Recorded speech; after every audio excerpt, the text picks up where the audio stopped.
All right, so Dawn, take it away. I'm excited. Yeah, thank you so much. Well, hi and good morning, everyone. I really appreciate you having me this morning. Let me know, or let Barb know, or anyone know if anything goes a little awry. As I was telling Kendra, I think in the beginning, sorry, I think I have your name right, that I live on the side of a mountain in the middle of Northwest Montana in a little log cabin. And my reception is good most of the time, but I might go in and out. And so hopefully someone will let me know if that gets too terrible. But that being said, we'll go ahead and start. So my name is Thain. I'm a functional nutritional therapy practitioner, restorative wellness practitioner, and herbalist. I've been specializing in gut health for a number of years. And, you know, one of the reasons that I specialize in gut health is that I was diagnosed with Crohn's when I was 17. Now, that said, I spent most, if not all, of my childhood and teens in quite a bit of pain. I was incredibly underweight, had stomach cramps most of my waking hours.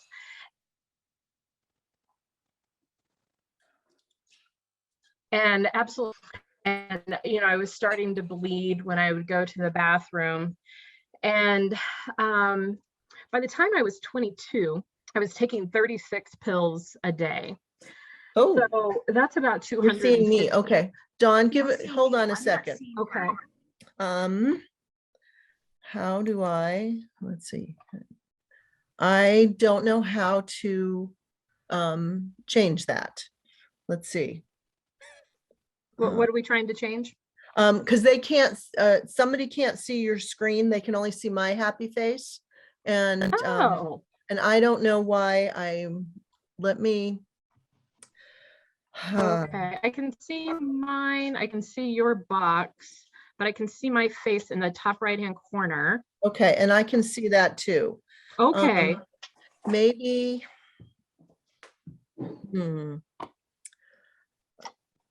Let me. Okay. Okay. So Crystal, you can see it. So who? I don't understand how this works, unfortunately. So let's. It will be recorded, and then Randall will put the slides together with the video. And so for those that can't see it, maybe go back in and come back out again. Okay. All right. So who is it that cannot see the shared screen? Janet. Janet. Okay. Janet, did you come in from the messenger room or from just the link? I came in from the Facebook mess. It said join room. Okay. Why don't you know what? Why don't you just go out of Messenger and come in through the regular link? I think that that's probably the problem. Okay. And I'm going to close myself out of that. And maybe that's why my camera won't work. Maybe because I'm on that screen. So I'm going to disappear, but I will, well, let me, let's see here. Okay, I'm going to exit just for a moment. And I'm going to close out of this. And come back. Readers, Robia. Readers are leaders. We read the 4-year career, and 50 ideas come in our mind in the first 20 pages. And you know what leaders do? They write down not what they read as a note, they write down. Okay, Janet, how's that? Commitments that they make going forward. I will guarantee you, if you read the 4-year career, if you read Grow Pro, you're going to say, "Ooh, I got to start setting up some healthy." Okay, how about if you put your my work market list. Audio's on mute because we're getting something extra in there. All right, Janet, can you see yet? All right, Dawn, take it away. We'll figure this out. Go ahead. Okay, would you like me to start from the beginning or do you want me to just start where I left off? Why don't you start right from the beginning? Oh, okay, perfect. I can do that. And then we'll record from here. Oh, okay, perfect. All right, so Except that you're frozen. I guess I'm a functional nutritional therapist, a restorative, I'm frozen, okay. Okay, start again. Go for it. Okay. My name's Dawn Thain. I'm a functional nutritional therapist, a restorative wellness practitioner and herbalist, and I specialize in gut health. Now, one of the reasons that I specialize in gut health is that I was diagnosed with Crohn's disease when I was 17. That said, I spent my entire childhood and teens in quite a bit of pain. I was incredibly underweight, had zero energy to get through the day, had stomach cramps most of my waking hours, and eventually started to bleed when I would go to the restroom. So by the time I was 22, I was taking 36 pills a day, which totals about 257 pills a week, which I never added up until this morning. And I really had no relief from that. In fact, I was just getting worse. So a year later, a coworker mentioned that I should go see a naturopath, which just made me really drowsy. which at that You point liar. I'd never heard of. There's something wrong. I feel like there's a little bit of background noise. Not sure if everyone's muted. The naturopath told me that if I followed her recommendations that I'd feel better in 6 months, and within a year I'd be fully recovered. Now, no one in my life, and I'd seen many conventional doctors, had ever given me any hope at all. In fact, I 17, the doctor looking at me after seeing some of my tests and saying, you know, you have the guts of an 80-year-old, you're not going to get any better. And I remember being really angry at him and thinking, you know, I will get better. You just don't know how to help me. So, you know, fortunately for us, nature wants us to heal. And I followed this naturopath's recommendations. And within 3 months, I was so much better. And within 6 months, I was fully recovered. And I'd never felt like that in my life. I had no idea what it was like to not be in pain or to have energy or to basically feel human. So I've spent the past 20 some odd years working with people on multiple levels, but the end game is always the gut. And, you know, like a lot of things in life, I feel like there's always a gift in trauma. So, and for me, that trauma was being sick the first part of my life. So I've had the gift and luxury of helping people the second half. So I really love that and appreciate it. And secondly, a functional practitioner. As I said, I'm a functional nutritionist, and some people don't know what that means. So unlike conventional medicine, the functional world likes to get to the root of what's happening and not do any band-aiding. We look at the whole person and avoid the whole reductionist viewpoint, which doesn't really end up getting us very far anyway.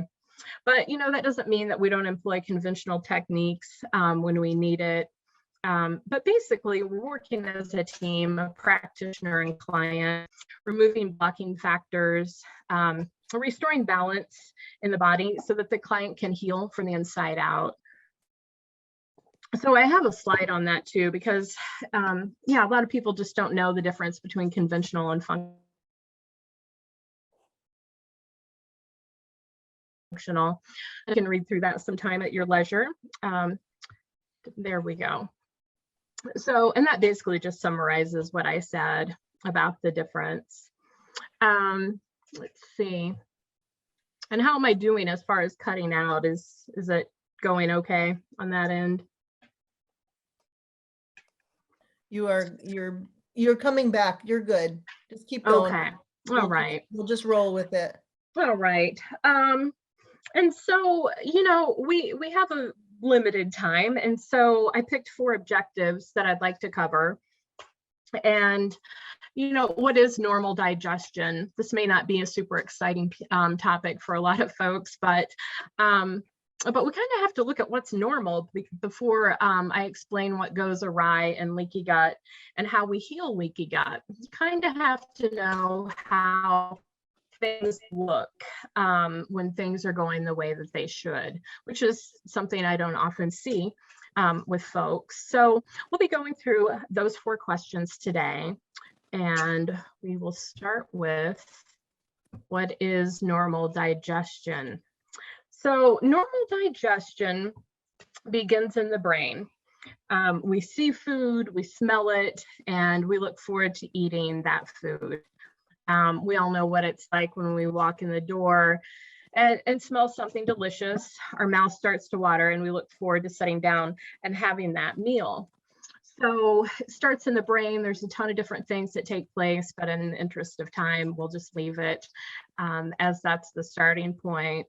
And then it drops down to your specialty, the mouth. So a place where all of you are particularly familiar. And, you know, most people outside of your field and mine don't really pay much attention to the mouth as a digestive organ. They're thinking about their teeth and brushing them and flossing them, we hope, but potentially not thinking much about it. Except sure, I chew my food, start to engage the physical digestive process. And as a practitioner, I spend a lot of time, more so than maybe a doctor or a PA or a nurse, educating clients about the need to properly chew their food. So, and to a lot of people, they're like, oh, why are we talking about this? Seems kind of irrelevant. But once I start explaining the digestive process, they see that it is vitally important and makes digestion so much easier from north to south, which is what our digestive process is. We go from the mouth to the anus, and that's north to south. So I often start there. I have a whole list of questions that I ask my clients about teeth and chewing, and, you know, I won't go into the whole array of questions that I ask them. And I'm curious if they are similar to yours, which I'll have to ask Barb about. But so I spent some time educating them that way, just about chewing their food and their teeth. And the next thing that we always talk about, which again, some of my people are like, why are we talking about this? But it is so important to be in a relaxed state when we eat. And, you know, we know this just kind of intuitively because we've eaten fast in a rush, our stomach hurts. We know that's not good. And when we sit around hanging out with our friends or family and we're eating slow, we don't often have those same issues. So we need to be in a parasympathetic state. You know, this is how we were designed to eat. We weren't meant to be surrounded by negativity or to have the evening news blaring in the background, or really to even be multitasking. I mean, in my head, I see people, you know, driving down the road, listening to the radio. There's so much going on. And, you know, the brain perceives that as stress.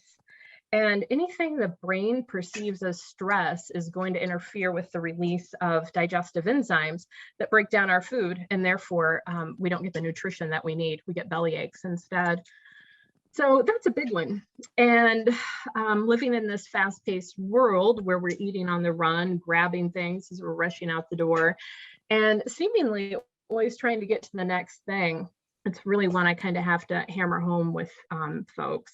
So one of the simplest things that I've come up with, and I would love to hear anybody else's ideas, is that 10 deep belly breaths before, like right when you sit down or before you get to the table. And, you know, if you've done yoga before or something along those lines, you may already know what belly breaths are.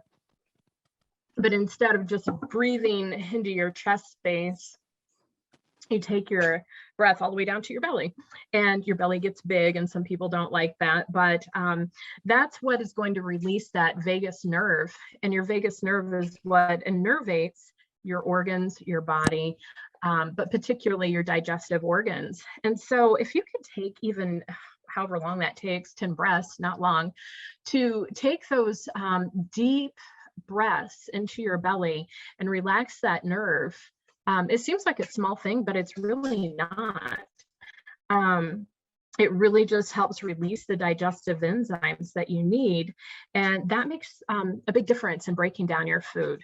So you can see if you just chew your food and breathe a little, your whole digestive process is going to go a whole lot easier. And both of these aspects just a term that we just call mindful eating, which is focusing our time for meals and having gratitude and allowing ourselves to take the time to just properly nourish our bodies, which is so important. The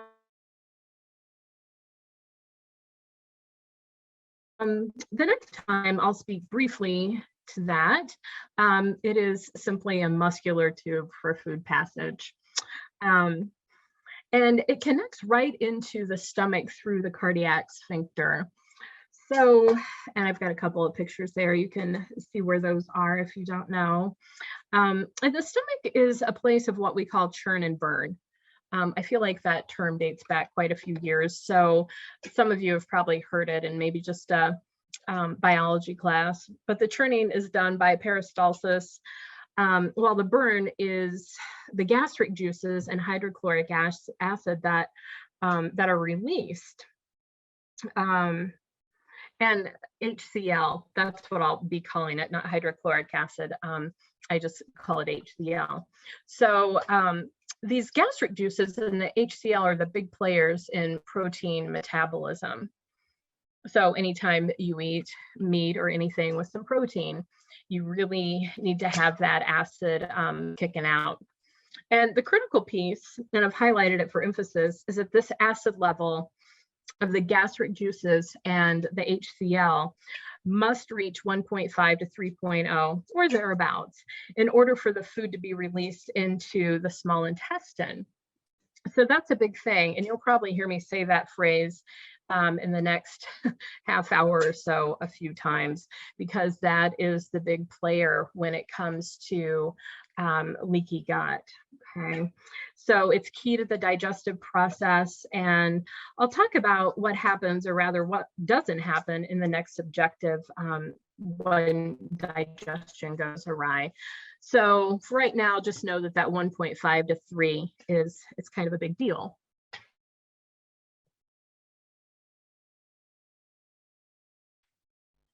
So after the stomach, we pop down into the small intestine, and that comes in through another sphincter, the pyloric.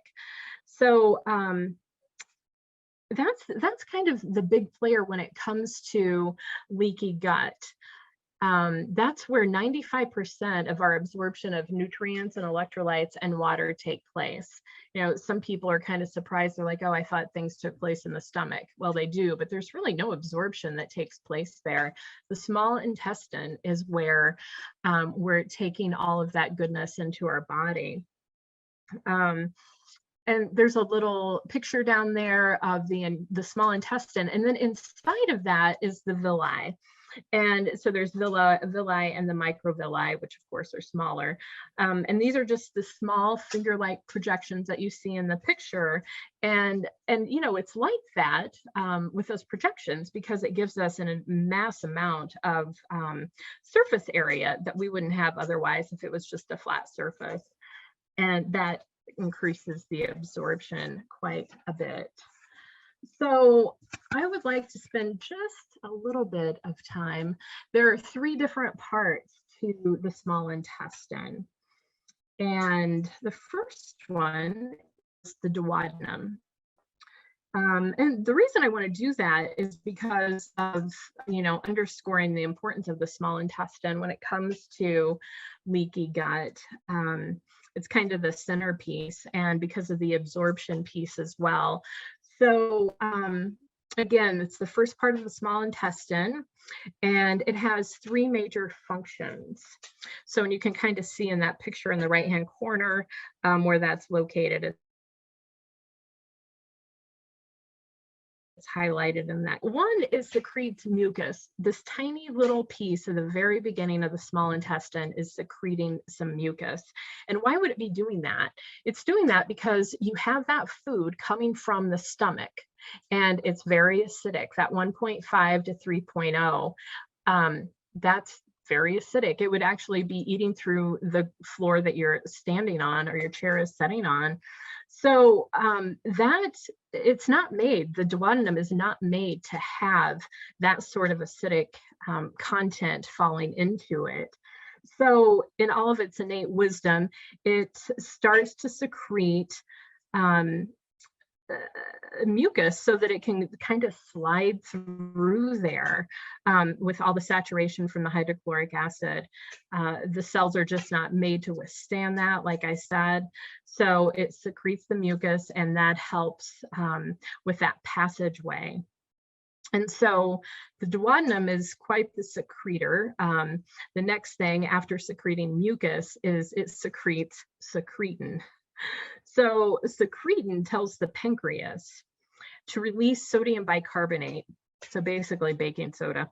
And this again neutralizes that acidity, and it brings that acidity from 1.5 to 7.0, which I think is just kind of miraculous. So we're getting that to a different pH, and then at the same time as it releases mucus, as it releases the secretin, it's releasing cholecystokinin, and that's abbreviated CCK. And this hormone tells the gallbladder to release bile. So, and the bile, of course, is essential to fat digestion. And as I learned from Barb, and as you fats, the A, D, E, and K for healthy teeth. So bile's like putting dish soap on a greasy pan. It breaks up the fat, and in this instance, it breaks it into fatty acid, so alkaline. So it has the function again of neutralizing any excess stomach acid before the food leaves the duodenum. So we've got a couple of different mechanisms coming in, taking that to a neutral space so that those cells of the small intestine can handle the food coming down. And so another piece about the bile is it acts as a bactericide. And so it destroys microbes that might be present in the food, which is really important. So the next piece of the small intestine, the midsection, is the jejunum. So the key feature here is that this is the primary site for nutrient absorption. That's really where it's all being absorbed. So you've got it being neutralized and then absorbed, and you're going to find a lot of the villi and microvilli through there doing their job. And so those villi that you see at the top with all of their surface area increased for absorption are connected to blood vessels in the body, which carry the nutrients to the body. So, and those little buggers are really active, as you can imagine. So, and they regenerate really quickly about every 3 to 5 days, which, you know, again, to me is a pretty miraculous thing. The third part is the ileum, and that's the final section of the small intestine. And you'll see where this is the absorption of B12, some bile salts, and whatever the jejunum didn't absorb. So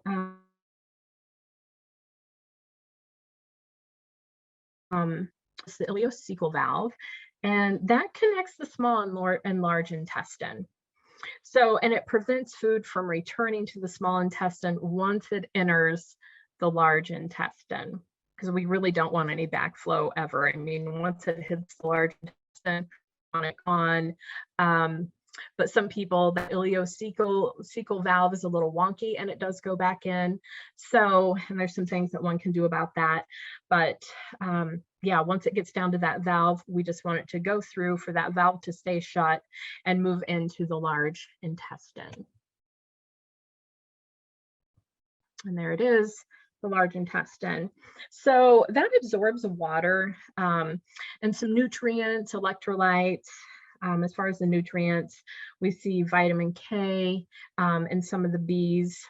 And so there are no villi or microvilli going on in the large intestine, but you see and have maybe seen in different pictures that it's more of a fold, and we call those invaginations. So the feces is compacted and stored in the rectum until it's discharged when you go to the bathroom. So that is about how things should go. So what happens when digestion goes wrong? Well, it's kind of the opposite of what we talked about. We would love to see people chewing their food and to not be stressed. So that's one thing that we always can do to prevent things from going wrong. So I'm definitely not going to go over those, but it's just education, educating your clients and letting them know the impact. Another problem and a big hitter is what happens if we don't have enough hydrochloric acid?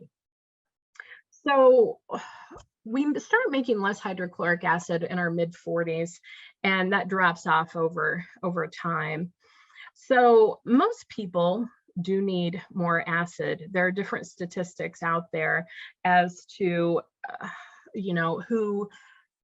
what the percentage is.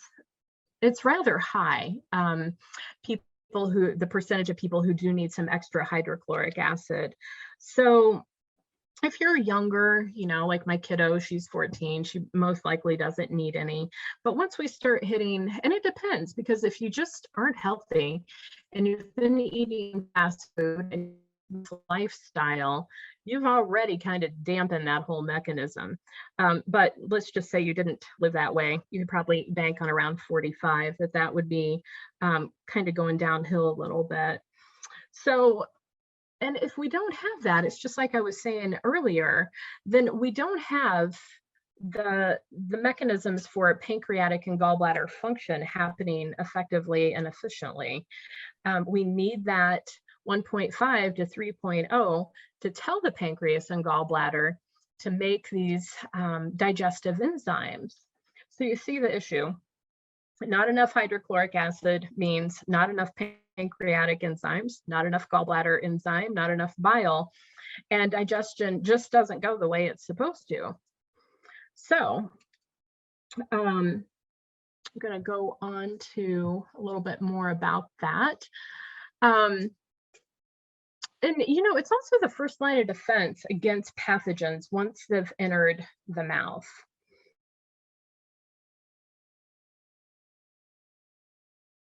So, an impact on the gut, and that's really not anything that I've really dove into until the past couple of years, and I'm starting to have, I think, a better conversation with folks about their dental hygiene. Now, unfortunately, I don't have, where I'm living or in northern Idaho, where I also practice out of, I don't have a lot of biological dentists around me.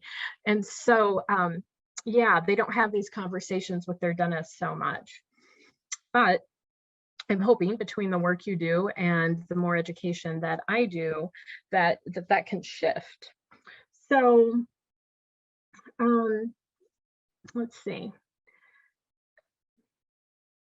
So the other thing that it does is that it prevents the bacterial, fungal, and viral overgrowth in the gut. Because you think about it, these little critters that are coming in with the food that you're eating, henceforth making it down to the gut, these bugs are protein. And so, when I talk about these pathogens that are coming in, whether it is a bacteria, fungal infection, or a viral overgrowth, people don't put that together, that these are all little proteins. These are just little proteins that are doing things we don't want them to do, floating around in the gut. So if we have that hydrochloric acid at that level, then a lot of those varmints aren't going to make it through to begin with. So it's not only the protein that you're eating, the steak or the chicken or whatever, but it's also these bugs. So that is another critical piece, that we're not only breaking down the food that has protein, but we're killing these bugs. So there's that sentence again. The acidity of 1.5 to 3.0 sets optimal digestion in place. And again, we just don't get that kick out from the pancreas and gallbladder. So we need all that. This is another reason why we have the hydrochloric acid and why we want that in ample amounts. So, and speaking of breakdown of proteins, whether it's from whatever meat you're eating, that's going to turn into amino acids. And so what are amino acids? They are going to be most of what your body is made out of. Muscle tissue, bone tissue, neurotransmitters. And as far as neurotransmitters, it's very common for someone to do a gut healing protocol. At least that's, my terminology for what I'm doing with a client, with me or someone else, and find that their depression or anxiety or whatever kind of mood, disordered mood they may be having, to improve, because they're suddenly breaking down proteins into amino acids and making neurotransmitters like dopamine or serotonin. If they didn't have ample hydrochloric acid and that whole cascade happening, then a lot of times they're not able to make those neurotransmitters. And then they're depressed or anxious or whatever else is going on with them. But that's a real common one. I mean, I've looked, just on random websites trying to see like, oh, what are the top symptoms people are having for doing gut healing, and depression and anxiety are always really close to the top. So that's a big one, and I see it all the time. Another critical piece to hydrochloric acid is the mineral metabolism. So without this acid, without the hydrochloric acid, minerals such as calcium, iron, zinc, magnesium, etc., there's going to be some breakdown. I mean, it's not like they're going to sit there in a big lump, but we want to use the whole thing, and minerals are so important. I mean, I could give a whole presentation just on minerals, but to sum them up, they calm us. That's what calms us down. That's why we take minerals before we go to bed if we're having trouble sleeping. And so some people get really anxious. They just have a hard time relaxing. And there's a real depletion in the food we eat as far as minerals, unless you're eating the conventional side of food. We've just really removed not all, but a great deal of the minerals, just because of the way we're raising food and the soil depletion, which means the vegetables are depleted, and we get a lot of minerals through vegetables. So that's kind of a big one. We need those.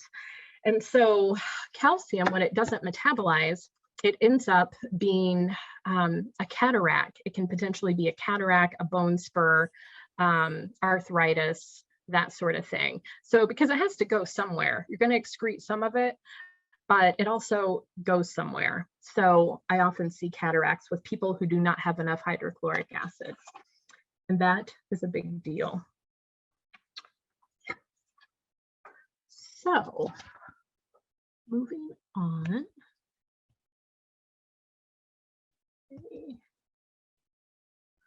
All right, and common digestive ailments that everyone's heard of, acid reflux. So again, we don't have enough hydrochloric acid, doesn't reach that 1.5, and the maldigested food just sits there in the stomach.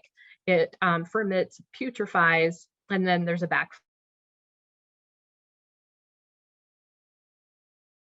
backflow through the esophagus, regurgitation. And so leaky gut, people hear about it all the time, it seems. Kind of just maybe don't know what it is. It's kind of a gross term. Leaky gut. Okay, so that undigested food from yet again, the suboptimal HCl, hydrochloric acid cascade, leads to inflammation in the small intestine. So again, you see these are the villi.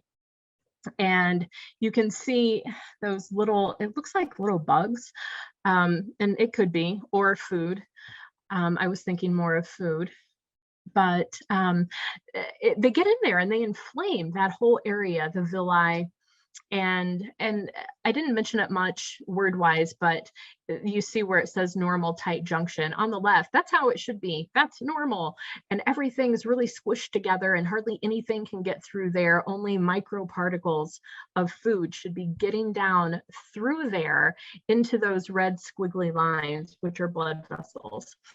And so to the right, you see, again, they look like bugs, bugs, food, whatever, getting down through there and then getting into the bloodstream. So that is not what we want. That is leaky gut. That is intestinal permeability. And so I kind of prefer that term, intestinal permeability, over leaky gut, but we all end up saying leaky gut, but that is what happens. The food that was never digested gets in there and it makes its way down to the blood vessels. So, and then things get worse as that food is making its way through those tight junctions down into the bloodstream. It's causing an immune response. And so that food that you ate, whether it was salmon or broccoli or blueberries or all these wonderful foods, it can be organic, it doesn't matter. It's no longer seen as what you intended it to be, which was nutrition. You're eating it to feed your body, feed your soul. And now your body thinks it's an invader. So, and that's the immune response that leads to these foods does. It usually starts out as just one, and then before long you have multiple sensitivities. So the body is basically seeing itself, seeing those food particles as non-self, and it attacks. So the other piece of that is that nutrients aren't absorbed, and yeah, your B vitamins get hit pretty hard with that. But as you can see from that picture in the middle, it really does affect the whole body, and it just kind of points out a couple of things, of course, but it is pretty systemic. Oh,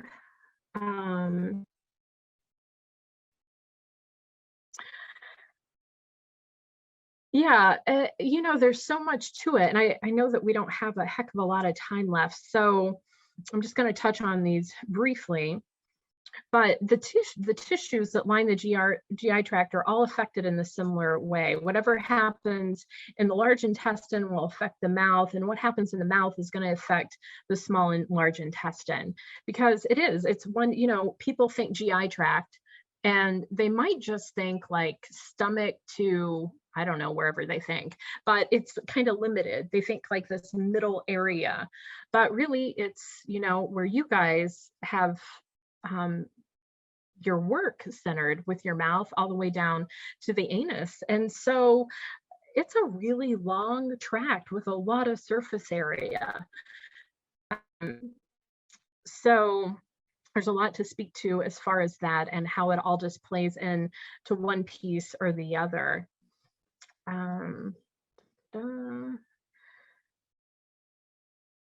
Yeah, and again, just to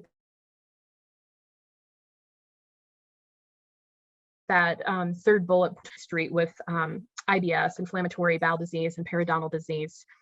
And then having any sort of like a leaky pocket of a periodontal pocket, as this says, it's just, you know, it can be leaky vessel, leaky brain, leaky whatever, because it all just kind of plays in to this whole leaky gut. And so people who have a lot of brain fog, they can't remember this, that, and the other. I mean, it could be a many layered reason as to why that's happening, but starting with the gut will, you know, almost every time make your brain function better. Things get clearer.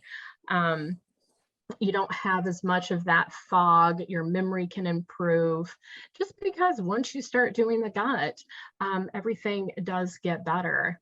And that sounds like a pretty broad statement, but when I have people come in, I mean, my biggest complaints are, you know, hormones, thyroid, adrenal. We'll do a gut healing protocol, and I would say 80% of the time, we don't need to touch on anything after that. It just kind of heals up. And so, you know, there's also that 20% that may not happen.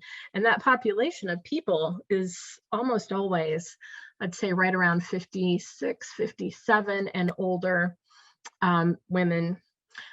I primarily work with women, but, and they're women who are just adrenally kind of exhausted.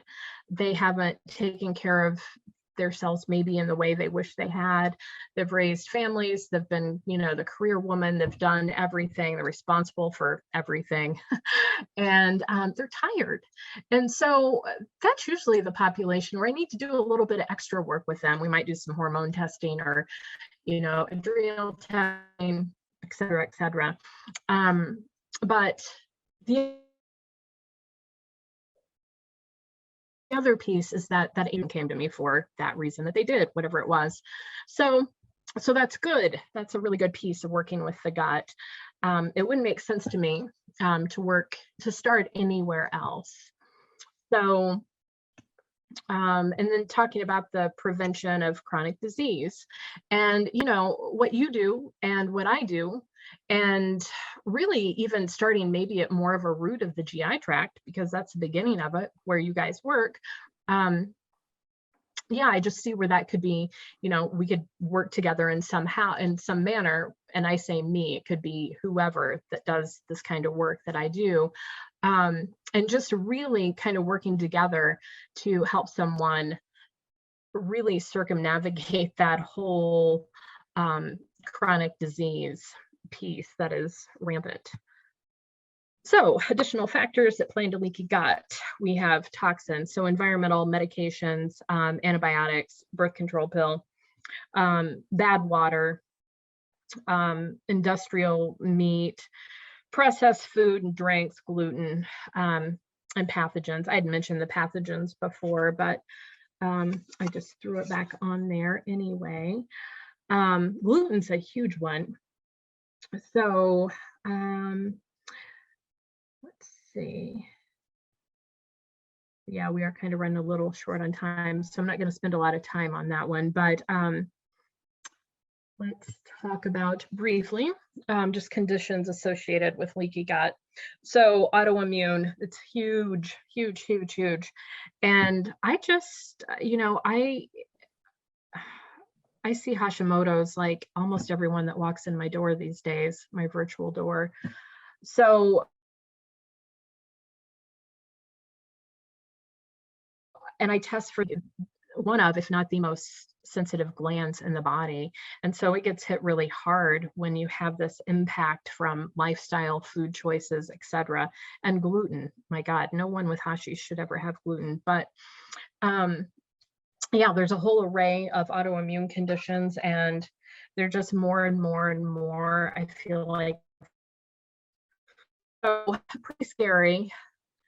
And then, yeah, just the whole list there. And I see all of those, and that's why I listed them. And I'm sure there are many more, but yeah, depression, the ADHD, and the skin is really huge too. So I will just leave it at that and move on. And how do you heal it? Well, going back to what we talked about in the very beginning, chew your food, eat stress-free as much as possible. And of course, the oral care.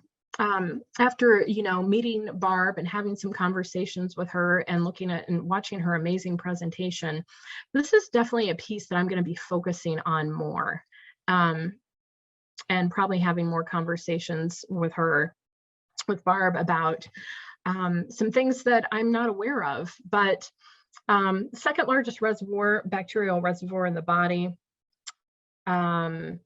And, you know, I thought about this living in Montana and Idaho. I mean, everybody looks at the teeth of their animals to see if they're healthy. That's how they judge it before they buy it.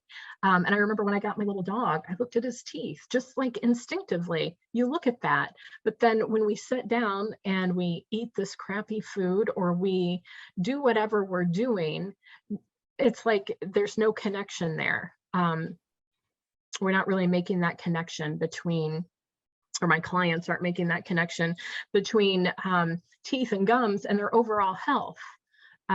So anyway, I just thought that that was maybe something that I could talk to them about in this area where everybody's connected with them. So, and going back to what I said earlier, it's not just the gut and its bacterial, yeast, and fungal environment. It's the whole big tract. So again, you just have such a huge impact here. And I'm so excited to learn more from Barb and any other source that I can to bring that into my practice, even though I feel like I've been asking questions and making, you know, some decent statements. I do know that there are some things that I could learn. Really excited about that.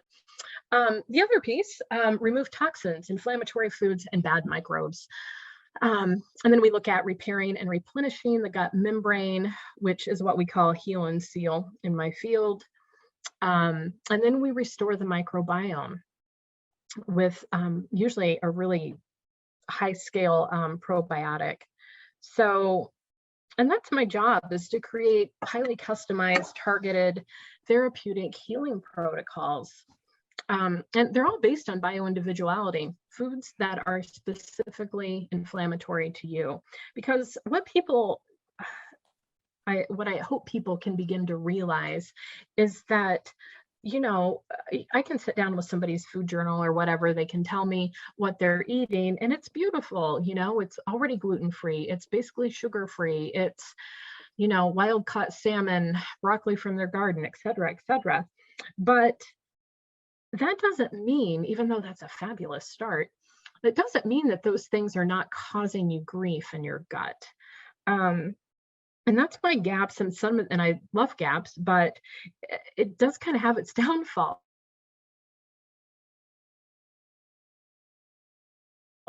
Because but if those things are inflammatory to you, then it's no bueno. That's not going to work for you. So I run different tests. I run a test to give me a complete picture of your gut so that I know what's going on, and as far as pathogens. And then I look at what foods are causing you inflammation. And it's going to be different for everyone, you know, husband, wife, it's all different. Your best friend, it's going to be different. So if you were removing the foods that they were removing and they weren't inflammatory to you, then that kind of defeats the whole purpose. So it's very targeted. When I do any sort of supplements, kind of like what I have listed here, the Heal and Seal, etc., they're all based on not just what they do, but do they have anything inflammatory in them? I don't want to be giving you supplements that are inflammatory. For example, let's just say that your bile wasn't flowing properly and I needed to give you a supplement because you didn't feel like eating a lot of beets. And beets are inflammatory to eat. I wouldn't. So, so everything is just very tailored and specific. And it works. People are always surprised when things come back, because sometimes it's things that are inflammatory, because sometimes it's things that they've never had in their life. There's a high Mormon population out here, and, you know, they've never had caffeine, they've never had coffee, this, that, and the other. And it comes back and those are inflammatory to them. Well, that's just how your body is reacting to those proteins. So, and a lot of times, which is way more common, is that, oh, I eat salmon 5 days a week, broccoli 5 days a week, etc. Mixing up your diet is super important. Fewer food sensitivities you're going to get. So, so sometimes people just really need to mix up their diet. And men especially, they love to eat the same things over and over, especially if they're single. So just getting that variety in your world is super important as well. I do see that we have 6 minutes left, and I want to have a little bit of time for questions. So I'll just leave it at that. Thank you. Excellent, Dawn. Thank you. We do have a bunch of questions. So why don't you close off your screen, stop sharing, and then I'll pull up the questions, and then there we go. Okay. And I will say, I do have a client right after this, which I can maybe, I probably have about 5 minutes Perfect. to answer questions, but I'm super happy. And if you don't get to it, just shoot me an email with a question. My email is there on that first slide. I'd be incredibly happy to answer a question. Okay, so from Janet, she asked, do the DNA salivary tests shed light on inflammatory foods? DNA test, such as Just like one in particular, or because I only work with one gene test, and it's the 3x4, and no, that I don't use it for that, and I don't no, I do a blood test for inflammatory foods. So yeah. Okay, and how do you test for HCl level, and how can you improve it? Yeah, good question. You know, I don't test for it per se, but we do have a protocol where we are titrating it. We start at a very low amount and we titrate, and it's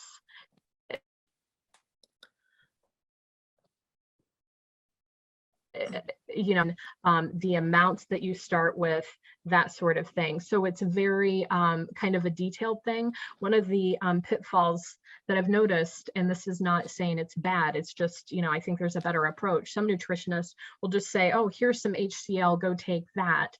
And yeah, it's important to take, but you have to follow certain steps to get to where you need to be. And so I do that with every client, and we monitor that. I monitor that until we get the right amount that person needs to take. And sometimes it's a few days, sometimes it's a couple of weeks before we can find that upper limit that they need. So I have a specific protocol I follow to get that person to that point. Okay. All right. And so Charlotte asks, explain why when we don't have enough HCl, the pancreas and the gallbladder don't release enough enzyme. Okay. And so why it doesn't is that it's that 1.5 to 3.0 that is the pivotal number. And sure, it might be 1.4 and it might be 3.1. It's somewhere in that range.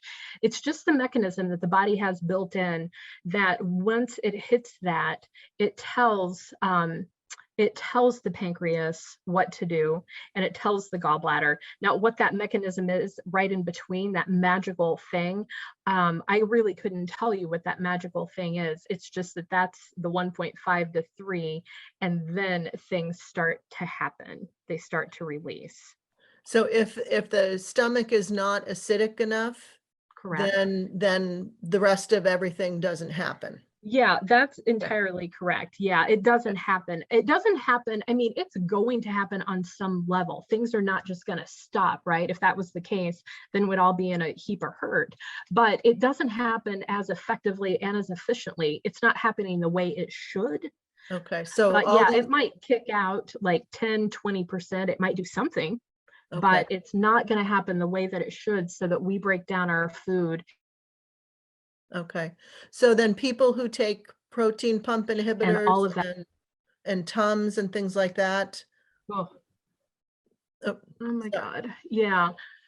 Yeah, that's a big one. I see a lot of those folks. And, you know, one gal that I'm have been working with, she's 40 and she's been on them for 20 years.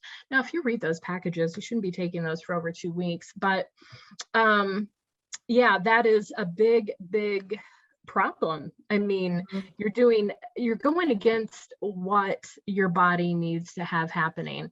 So, and there are a million articles out there on that, but yeah, that's no bueno. And that's where you really start seeing some issues with minerals and not just digestion, but if you take those things for years at a time, I mean, you're just really doing your body a disservice.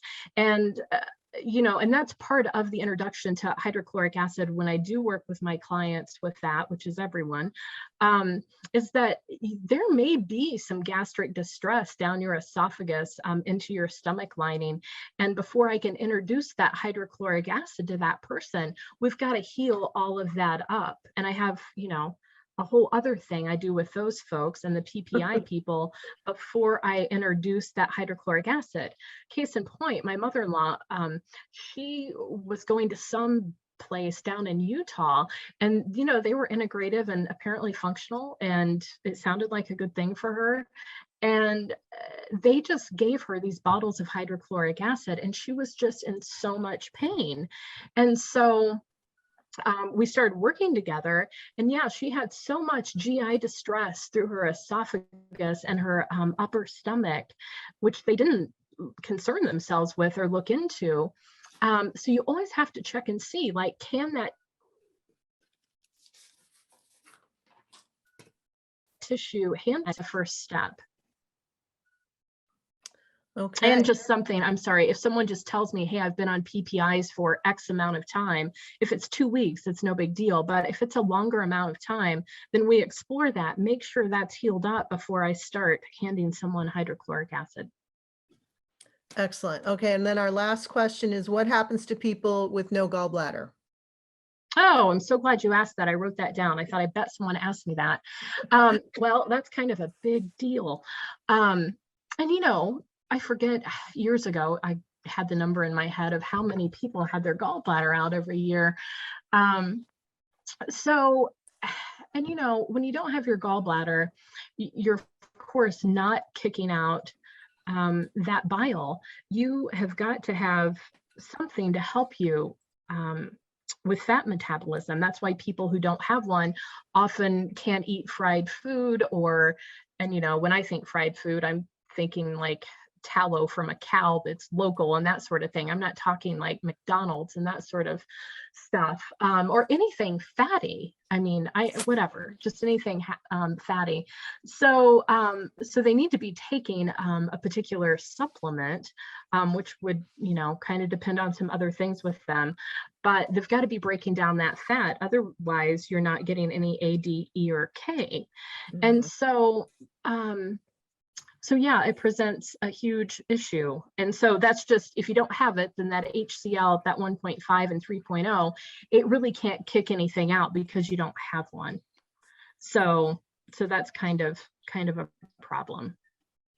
Okay, well, excellent. You've answered all of our questions, and if anybody else has questions, we can certainly I can get them to you. And Sure. and thank you. Yeah, thanks so much. I hope that I didn't go in and out too terribly bad. And yeah, I appreciate all of you guys. It's we roll with it. You're in Thanks so much this. for the week. It's a big deal. All right, thank you, Dawn. All right, And thanks so much. I'll be in touch. Okay, sounds good. All right. All right, bye everyone. Okay. All right. Well, everybody, thank you for coming. And if you do have questions for Dawn, you can shoot me an email and I can send them on to her, or I can connect you with her. And this will be posted on the IAOMT website on the professional side. I will post where it is once I have the information from Kim. So since you all have been here for today, just shoot Kim an email. I have a list of who's here, but she will send you directly your CE certificate. And I'm just so thrilled that all of you came. So I thank you. And if anybody has any comments or questions, go ahead and unmute and let's have a chat for a minute if you want. Kim is at the IAOMT, so I can I can get that email to you, Michelle, okay? Barb, I have a question. Absolutely, Janet. Good morning. Good morning. So that last bit that she was saying about people with no gallbladder, Yeah, and if they're not taking the whatever supplements they need to help them absorb yep, the nutrient, like fat soluble vitamins or Yes. fat soluble. So like that, if they're taking all kinds of D supplements, but yet they're not taking supplements to help absorb them, it's just like a waste of time, right? that was my understanding, because you need those, you need the gallbladder to help you digest fat. So that, yeah, that is my understanding. So if Dawn Ewing is still on, I Dawn, am. yeah, I you am. And wanna- it's not everybody, but you know, the gallbladder is just a reservoir for your bile. So that when you eat fatty foods, you have enough bile. You can take supplements that assist with where you're deficient in bile. And that's where you get like the pancreatin. Standard Process makes some good supplements that are Colacol and Colacol 2. The main issue with not having a gallbladder, besides having a difficult time breaking down fatty foods, is all that bile goes through your digestive tract all day because there isn't a reservoir and you're at higher risk for colon cancer. So like I don't have a gallbladder. I go in for my colonoscopies every 5 years just to get checked, just because I'm at higher risk. Okay, so the gallbladder, so the bile is still being produced. It is. Just doesn't have any place to be stored. Yes, it's produced in the liver. Mhm. Then it comes out through a bile duct, and then it goes to the gallbladder and it's stored there. When you So- eat fatty foods, then especially if you have a high fat food, then it will cause the gallbladder to squeeze a little and release enough bile for that food. So if you eat fatty foods and you don't have a gallbladder, do you tend to have a lot of diarrhea? Yes. Yeah, that's exactly what happens. Yeah. Okay. And so if you look into Standard Process products, because I say that because almost anyone anywhere can get a chiropractor who will carry a Standard Process, and then you can. Standard Process is the name of the supplement company? It is the name of the company. Yes. Okay. Yeah, I have several family members that have this issue with no gallbladder and having accidents a lot. Yeah. Yeah. So turn them on to a chiropractor. Yeah. Thank you, Dawn. You bet. I have to go. Thank you so much, Barbara. All This right. was good. Oh, good. Thank you. I'm so glad you came, and I will see you soon. Anybody Okay. else have any comments or questions?